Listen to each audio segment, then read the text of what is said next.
Kalau dah pergi haji beraja-ribu macam itu juga, no point. Yang boleh merubahkan anda, boleh merubahkan saya, Quran. Lihat dia punya powernya Quran itu. Kalau dia turun ke atas gunung, gunung akan bersepat. Lau anzalna hazal Qur'ana ala jabal. Kalau diletakkan pada tanah, tanah akan merkah. Letakkan pada gunung, gunung akan beredar.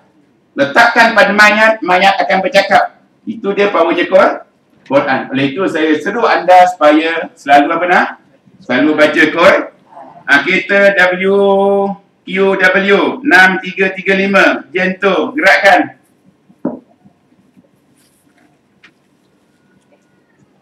Kat mana kita tadi? Kat mana kita? Kat sana banyakkan baca Quran. Nah, lihat kat sana besok kat masjid tu Quran tepi-tepi kita saja nak. Dan balik diubah kita punya masjid sana.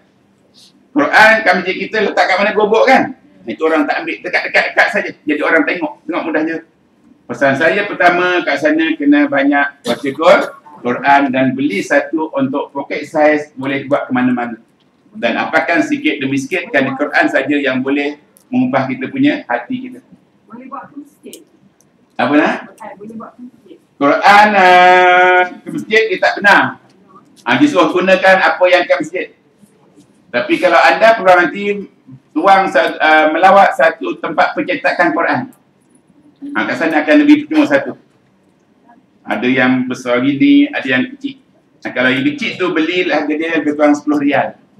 Ataupun sekarang mungkin RM5 belilah. Itu untuk poket apa ni? Poket size. Janji kita lepas haji umrah ni mesti rapat dengan Quran. Kerana Quran saja yang boleh ubah kita punya hati kita. Bila kita sampai dah kat Mekah, letak barang-barang. Tadi pada masa kita kat Biara Ali Saudara, kita ada 2-3 option. Kalau nak umrah, maka kena habis saja, kena tawaf. Tawaf ifadah nama dia. Tapi kalau kita tak niat umrah, kita datang sebagai pelancong, maka kita pun kena tawaf. Tawaf itu dipanggil tawaf kudum. Faham tak? Kalau kita sampai ke Abdul Ali Mikat nama dia kan, kita ada option pilihan. Sama ada nak niat haji sekarang atau haji ataupun buat bagai pelancong. Tapi kalau kita tak niat haji atau umrah, kita rugilah. Kan? Sebab itu kita terus niat umrah. Maka sampai saja letak barang, kita pun terus tawaf. Tawaf itu namanya tawaf ifadah. Tawaf rukun umrah. Tapi kalau kita tak niat umrah nah, kita datang lihat dulu, lapang-lapang masa kita kena buat tawaf kudum. Maknanya orang yang tawaf umrah tadi dapat umrah kan, dia belum dapat lagi. Tapi dia masuk juga kena tawaf untuk tawaf kudum. Maka dia pun dah dekat Mekah, dia kena keluar tempat halal. Biara Ali tadi ialah perjalanan orang daripada Madinah ke Mekah. Tapi bila dia dah berada dekat Mekah tadi, dia tak boleh pergi sana lagi. Dia kena pilih 3 tempat dalam tanah halal. Pertama namanya Tanaim. Kedua, Ja'ranah. Ketiga, Hudaybiyah. Nasihat saya kalau boleh, rasakan ketiga, 4 tempat ini. Mula-mula itu tak ada pilihan daripada Abdul Ali kan. Kat sana buat sendiri, lagi mudah. Ambil satu cab, pergi sana. Pertama yang dekat nama dia Tanaim. Lusa ada lagi pergi pada Ja'ranah. Lusa mana? Hudaybiyah. Settle. Baru anda dapat pengalaman yang amat berharga. Jangan pergi dekat saja. Tanaim dekatlah 10 rial. Tapi anda dapat pengalaman. Sana tu pandangan lain-lain nak. Pahala lain-lain. So nasihat saya, bila sampai kat Jarat Ali, ada 2 pilihan. Yang pilihan nak buat umrah, bagi tawaf ibadah. Yang tak nak buat umrah, maka dia boleh tawaf kudum. Dan dia buat umrah mikat daripada 3 tempat tadi. Jelas tak? Bila dah letak barang, maka tengok selesa kita nak. Tapi first time ni biasa kita dipimpin oleh mutawif. Mutawif akan tentukan sekarang saudara letak barang-barang, nanti puskan turun bawah untuk kita tawaf. Bila kita tadi umrah, ni pakai ihram tadi, kita turunlah tawaf. Dengan ada wuduknya, dengan ada apa dia? Dengan ada wuduknya lah. Tadi masa di Abdul Ali tadi, bagi wanita ada 2 option. Yang clear sekali, umrah lah. Tapi kalau tak clear, kena tawaf bersyarat. Faham kan? Itu dah faham. Bila sampai kat Madinah, kat Mekah, kita pun turun untuk tawaf. Tawaf itu saudara, dia pusing. Ini contoh Kaabah pusing ni. Jadi kalau anda masuk daripada pintu ini, dia punya start kat sini. Kalau anda masuk sini, anda masuk saja. Jangan tunggu lagi. Jangan tunggu sampai sini. Masuk saja, tapi tak kira ni. Masuk saja, di sini pun boleh masuk. Orang ramai ni, tak boleh pilih-pilih. Ikut arus, jangan melawan arus. Ikut arus ni. Ini mari. Ikut sini. Kalau anda bersini, masuk mana-mana, join group. Tapi anda dikira tawaf di sini. Jadi ini macam percuma tapi ada pahala. Nampaknya percuma tapi ada pahala. Ikut dan make sure kita punya bahu kiri sentiasa berhadapan dengan Kaabah. Dan tawaf ini mesti dalam masjid. Dalam masjid. Masjid tu luasnya.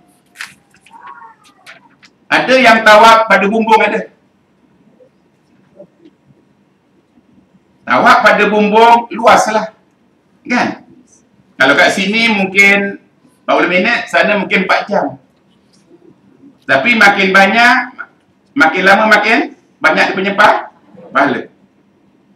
Itu. Ada tawaf kat bumbung pun ada, sini pun ada. Kalau masih berhaji lagi susah. Jadi tawaf masuk mana-mana tempat yang anda sesuai. Dan ikut arus. Jangan lawan arus. Kalau kita kat sini, kira mula sini. Berapa kali tadi ni?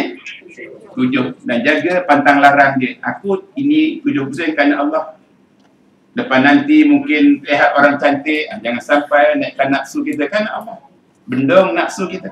Dan saya yakin saudara boleh buat ini. Itu tawaf. Dan kat sini semua ada Hijr Ismail. Mati di luar ni. Mati di luar. Jangan masuk dalam. Kalau dalam ni tak sah nama dia. Kat sini nanti, ujung sini ada Hajar Aswad. Hajar Aswad ini saudara, kalau batu daripada itu dipanggil Hajar. Nanti ada batu daripada air dipanggil Sahrah.